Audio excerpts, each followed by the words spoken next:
Hello all, this is Nutana, third year undergraduate from Electrical Department. Today I am here to explain KIDS 19 Challenge, which is part of Grand Challenges. This is totally about kidney cancer, I mean tumor in kidney. So firstly, what is kidney cancer? Kidney cancer is a type of cancer that starts in the kidney itself. Cancer starts when cells in the body begin to grow out of control. The cells can form a tumor or damaged tissue.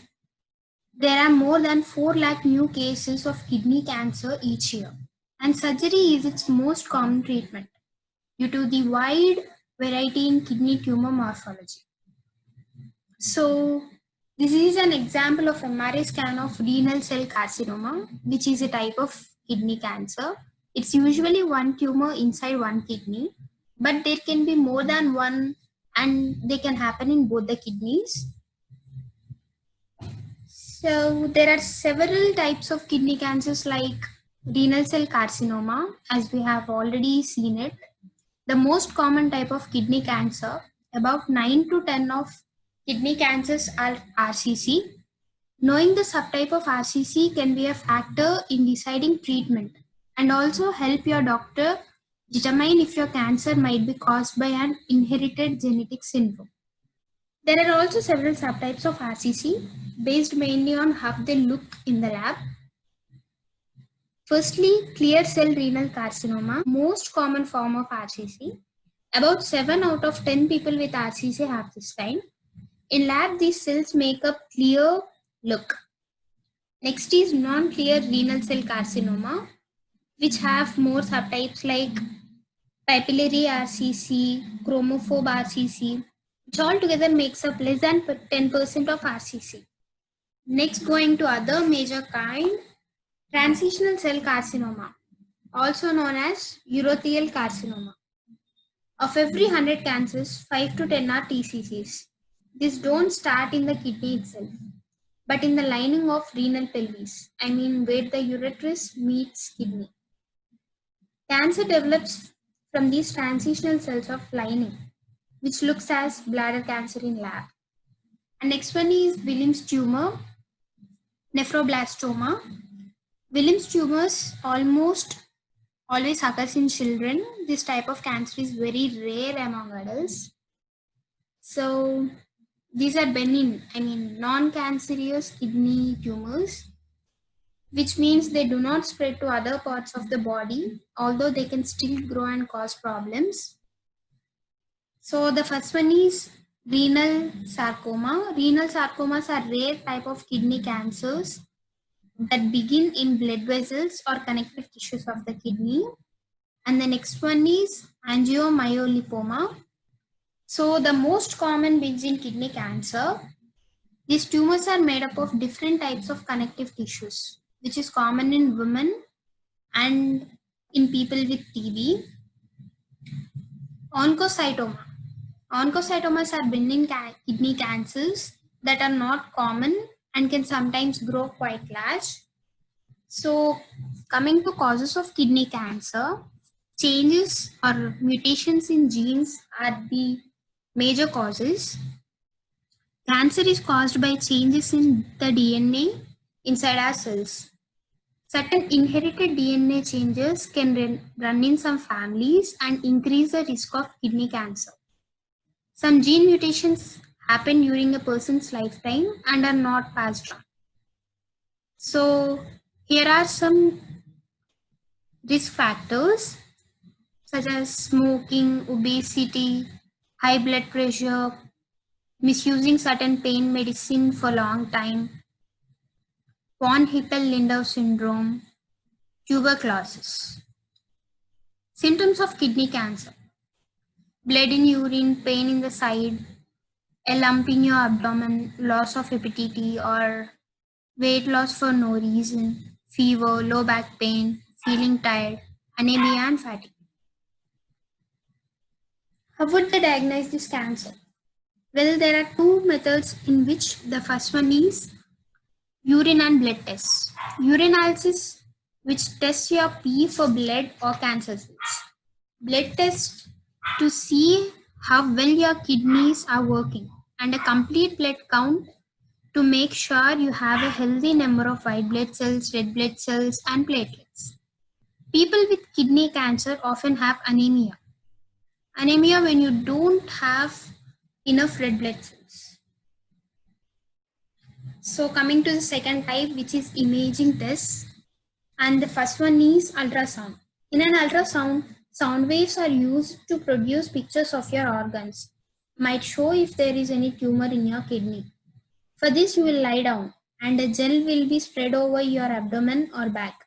A small transducer is passed over the area which sends out sound waves that echo when they encounter organ or tumor. It is painless and takes about 15 to 20 minutes.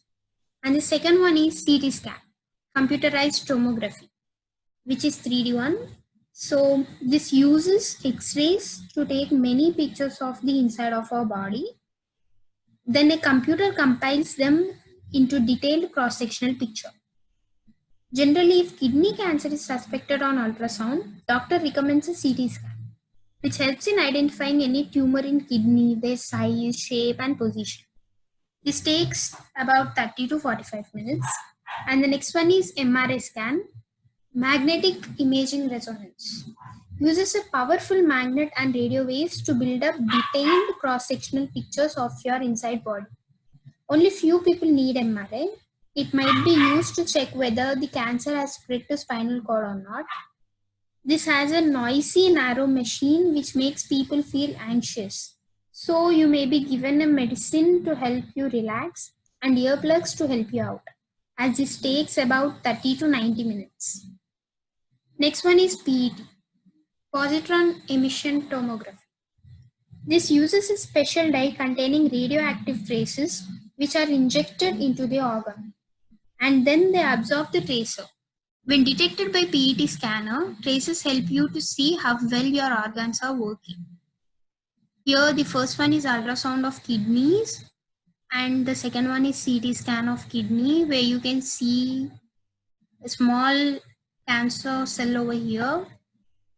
And next one is MRI of left kidney cancer, where you can see tumor over here. And the next one is PET scan of kidney. So coming to treatments, surgery is the most common one, and tumor destroyers, where you can see in this first picture, targeted therapy, immunotherapy, immune system attacking cancer cell, chemotherapy, radiation are the common treatments. And coming to our problem statement, the goal of this challenge is to accelerate the development of reliable kidney and kidney tumor somatic segmentation methodologies for arterial phase abdominal CT scans of 300 unique kidney cancer patients. Data labels were provided with shape of number of slices, height, and width. Num slices correspond to an axial view, as we have different types of views of an organ. So this is axial view, and progress from superior to inferior as a slice index increases, which means from top to bottom. All patients who underwent partial and radical nephrostomy for one or more kidney tumors at University of Minnesota Medical Center between 2010 and 2018 were candidates for this inclusion of this database.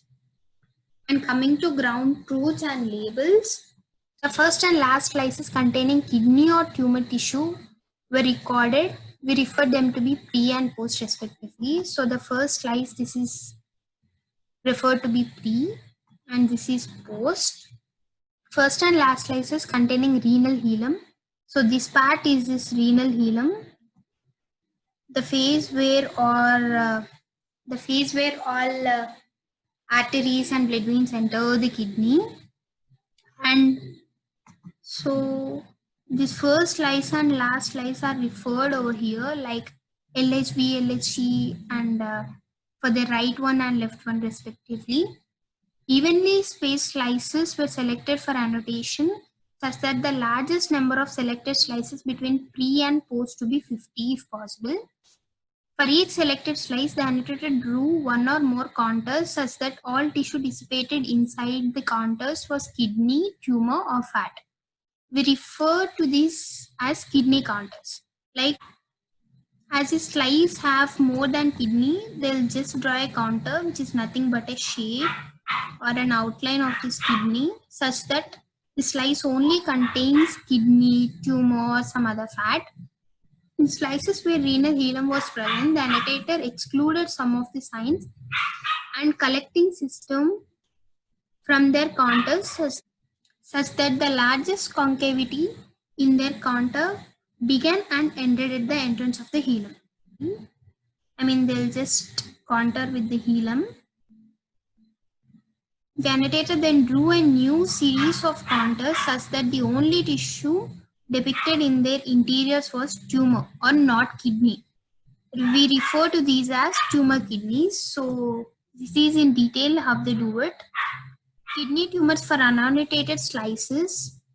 I mean, we selected only 50 slices and annotated them. For the rest of the slices were interpolated from their nearest annotated slices on either side.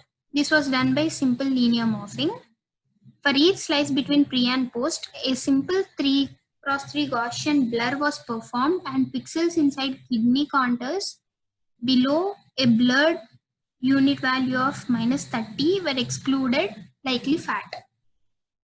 For each contour containing a hilum, a line was drawn such that the largest deficiency in convexity was filled and pixels within the deficiency above HU threshold were included. So a line is drawn such that pixels above HU threshold were included. Like here they specified that HU value is -30. Tumor contours were also interpolated with simple morph. For each tumor contour, a pixel-wise AND was performed between its interior pixels and the threshold of the kidney. Remaining pixels, which are not in output of this AND procedure, are considered to be tumor.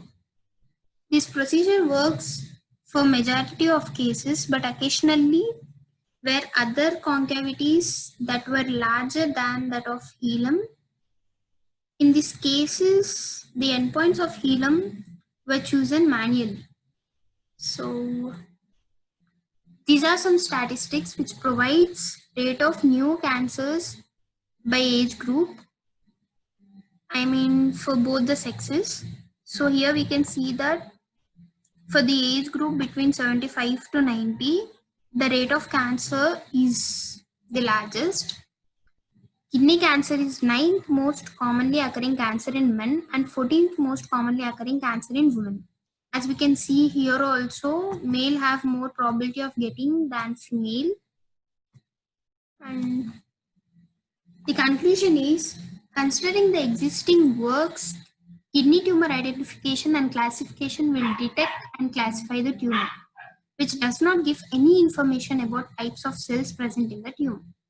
There is currently great interest in how tumor morphology relates to surgical outcomes, as well as in developing advanced surgical planning techniques. Automatic semantic segmentation is a promising tool for those efforts. This algorithm must help in automatic segmentation for arterial phase abdominal CT scans with high accuracy and efficiency. One may use deep learning and neural network techniques like TensorFlow to solve. These are links of my references. I will also attach this whole PPT, and thank you for your time.